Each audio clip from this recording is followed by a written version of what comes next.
ರಕ್ಷಣಾ ವೇದಿಕೆಯ ರಾಜ್ಯಾಧ್ಯಕ್ಷರಾದ ಟಿ.ಎ. ನಾರಾಯಣಗೌಡರನ್ನು ಮತ್ತು ಕಾರ್ಯಕರ್ತರನ್ನು ಬಂಧನದಿಂದ ಬಿಡುಗಡೆಗೊಳಿಸುವಂತೆ ಪ್ರತಿಭಟನೆ. ವೀಕ್ಷಕರೇ, 27/12/2023 ನಡೆದ ಕನ್ನಡ ನಾಮಫಲಕ ಚಳವಳಿಯಲ್ಲಿ ನಮ್ಮ ಕನ್ನಡ ಭಾಷೆ, ಸಾಹಿತ್ಯ, ಸಂಸ್ಕೃತಿ, ನೆಲ, ಜಲ, ಕನ್ನಡಿಗರಿಗಾಗಿ ಹೋರಾಡುವ ಟಿ.ಎ. ನಾರಾಯಣಗೌಡರನ್ನು ರಾಜ್ಯ ಸರ್ಕಾರ ಕೂಡಲೇ ಬಿಡುಗಡೆ ಮಾಡಬೇಕು ಎಂದು ತಹಶೀಲ್ದಾರರ ಮುಖಾಂತರ ಮುಖ್ಯಮಂತ್ರಿ ಅವರಿಗೆ ಮನವಿ ಸಲ್ಲಿಸಲಾಯಿತು. ಈ ಸಂದರ್ಭದಲ್ಲಿ ಕರವೇ ತಾಲೂಕು ಅಧ್ಯಕ್ಷರು ಗುರುದೇವ್ ಡಿ ಪೂಜಾರಿ, ತಾಲೂಕು ಮಹಿಳಾ ಘಟಕದ ಅಧ್ಯಕ್ಷರಾದ ಕನ್ಯಾಕುಮಾರಿ, ಗೌರವ ಅಧ್ಯಕ್ಷರಾದ ಅಂಬುಜಾ ಡಾಂಗೆ, ಯಲ್ಲಲಿಂಗ ಶಿಂಗೆ, ರಾಕೇಶ್ ಒಕ್ಕಲಿ, ಕಾಶಿ ನಡುವಿನಕೇರಿ, ಶಿವಕುಮಾರ್ ನಾಟಿಕರ್ ಹೀಗೆ ಇನ್ನು ಅನೇಕರು ಉಪಸ್ಥಿತರಿದ್ದರು. ಹುಚ್ಚಾಗಿ ತಿರುಗಾಡಕತ್ತಿದಾಗ ನಾವು ಅದನ್ನ ಬಿಡಿಸಾಕತ್ತೀವಿ. ಇಷ್ಟು ಮಾತ್ರ ಹೇಳ್ತೀನಿ, ಪ್ರತಿಯೊಬ್ರು ನೀವು ಮೊದಲ ಕನ್ನಡ ಕಲೀರಿ, ನಿಮ್ಮ ಮಕ್ಕಳಿಗೆ ಕನ್ನಡ ಕಲಿಸ್ರಿ ಅನ್ನೋದನ್ನ ಬಿಡ್ರಿ. ಇಲ್ಲಿ ಹೊರ ರಾಜ್ಯದವ್ರು ಯಾರು ಬಂದಾರಲ್ಲ ಅವರಿಗೆ ಕನ್ನಡ ಬೋರ್ಡ್ ಹಾಕಕ್ ಹೇಳ್ರಿ, ಕನ್ನಡ ಮಾತಾಡೋದು ಕಲಿಸ್ರಿ. ಇಷ್ಟು ಹೇಳಿ ನಾನು 2 ಮಾತು ಮುಗಿಸ್ತೀನಿ. ಶಾಂತಕುಮಾರಿ ಹಿರೇಮಠ, ಅಫಜಲ್ಪುರ. ಕೂಡಲೇ ಬಿಡುಗಡೆ ಮಾಡಲೇಬೇಕು, ಸರ್ಕಾರ ಕೂಡಲೇ ಬಿಡುಗಡೆ ಮಾಡಲೇಬೇಕು. ಉಲ್ಲಂಘನೆ ಮಾಡಿರ್ತಕ್ಕಂಥ ಅನ್ಯ ಭಾಷಿಗರಿಗೆ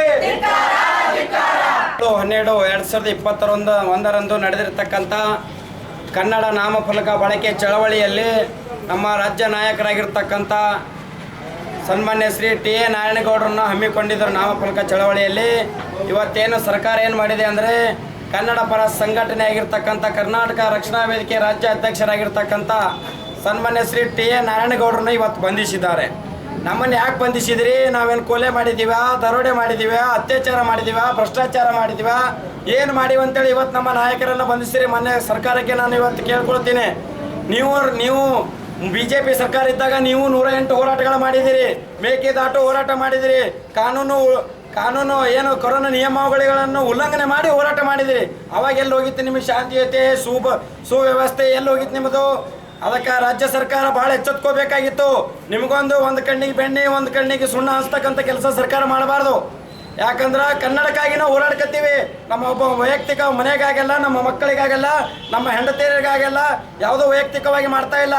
ಅದಕ್ಕೆ ಮತ್ತು ಹಿಂದೂ ಹೋರಾಟಗಾರರ ಒಂದು ಸರಣಿ ಸತ್ಯಾಗ್ರಹದಲ್ಲಿ ಕೂಡ ಮಾಜಿ ಗೃಹ ಮಂತ್ರಿಗಳ ಮನೆ ಮುಂದೆ ಹೋಗಿ ಹೋರಾಟ ಮಾಡಿದಿರಿ. ಅವಾಗ ನಿಮಗೆ ಸುವ್ಯವಸ್ಥೆ ಇರಲಿಲ್ವೇನೋ? ಅವಾಗ ನಿಮಗೆ ಶಾಂತಿಯುತೆ ಎಲ್ಲಿ ಹೋಗಿತ್ತು? ಜನರ ಟ್ರಾಫಿಕ್ ಜಾಮ್ ಅವಾಗ ಎಲ್ಲಿ ಹೋಗಿತ್ತು? ಅದಕ್ಕೆ ನಿಮಗೊಂದು ನ್ಯಾಯ, ನಮಗೊಂದು ನ್ಯಾಯ ಬೇಡ್ರಿ. ನಮ್ಮ ಕನ್ನಡ ಪರ ಸಂಘಟನೆ ಹೋರಾಟ ಒಂದು ಕನ್ನಡ ಸಲುವಾಗಿದೆ.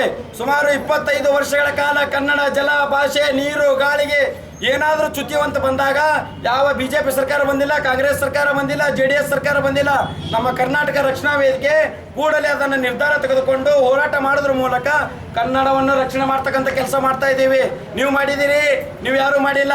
ನಿಮಗೆ ಅಧಿಕಾರ ಬೇಕು, ಆಯುಷ್ಯ ಬೇಕು, ನಿಮಗೆ ಭ್ರಷ್ಟಾಚಾರ ಮಾಡಲಿಕ್ಕೆ ಜನರ ಓಟ್ಗಳು ಬೇಕು. ಓಟ್ಗಳ ಮುಖಾಂತರ ನಮ್ಮನ್ನು ಇವತ್ತೇನಂದ್ರೆ ನಿಮಗೆ ಸರ್ಕಾರ ರಚನೆ ಮಾಡಲಿಕ್ಕೆ ಕರ್ನಾಟಕ ರಕ್ಷಣಾ ವೇದಿಕೆ ಭಾಳ ನಿಮಗೆಲ್ಲ ಅನುಕೂಲ ಮಾಡಿಕೊಟ್ಟಿದೆ. ಆದರೂ ಕೂಡ ಇವತ್ತು ಅನುಕೂಲನ ನೀವು ಮರ್ತಿದ್ದೀರಿ. ಸರ್ಕಾರ, ಕಾಂಗ್ರೆಸ್ ಸರ್ಕಾರ ಎಚ್ಚೆತ್ತುಕೊಳ್ಬೇಕು. ಕೂಡಲೇ ನಮ್ಮ ರಾಜ್ಯ ನಾಯಕರಾಗಿರ್ತಕ್ಕಂಥ ನಮ್ಮ ಮತ್ತು ಕನ್ನಡ ಪರ ಸಂಘಟನೆ ಹೋರಾಟಗಾರರಾಗಿರ್ತಕ್ಕಂಥ ಎಲ್ಲರಿಗೂ ಕೂಡ ಕೂಡಲೇ ಸರ್ಕಾರ ಬಿಡುಗಡೆ ಮಾಡಲೇಬೇಕು. ಬಿಡುಗಡೆ ಮಾಡದೇ ಇದ್ದಲ್ಲಿ ಪ್ರತಿಯೊಂದು ಹಳ್ಳಿಗಳಲ್ಲಿ ನಮ್ಮ ಕರ್ನಾಟಕ ರಕ್ಷಣಾ ವೇದಿಕೆ ಕಾರ್ಯಕರ್ತರಿದ್ದೇವೆ. ಇದಕ್ಕೆ ಉಗ್ರವಾದ ಹೋರಾಟ ಮಾಡೋದ್ರ ಮೂಲಕ ನಿಮಗೆ ಎಚ್ಚರಿಕೆ ಕೊಡಬೇಕಾಗುತ್ತದೆ ಈ ಸಂದರ್ಭದಲ್ಲಿ. ಅದಕ್ಕಾಗಿ ಏನು ನಮ್ಮ ನಾಯಕರನ್ನು ಬಿಡುಗಡೆ ಮಾಡಬೇಕು. ಮತ್ತು ಏನಂದ್ರೆ ಕನ್ನಡ ನಾಮಫಲಕ ಶೇಕಡ 60% ಬಳಕೆ ಮಾಡಬೇಕಂತೇಳಿ ಈ ಹೋರಾಟದ ಮೂಲಕ, ಮಾಧ್ಯಮದ ಮೂಲಕ ಆಗ್ರಹಿಸ್ತೇನೆ.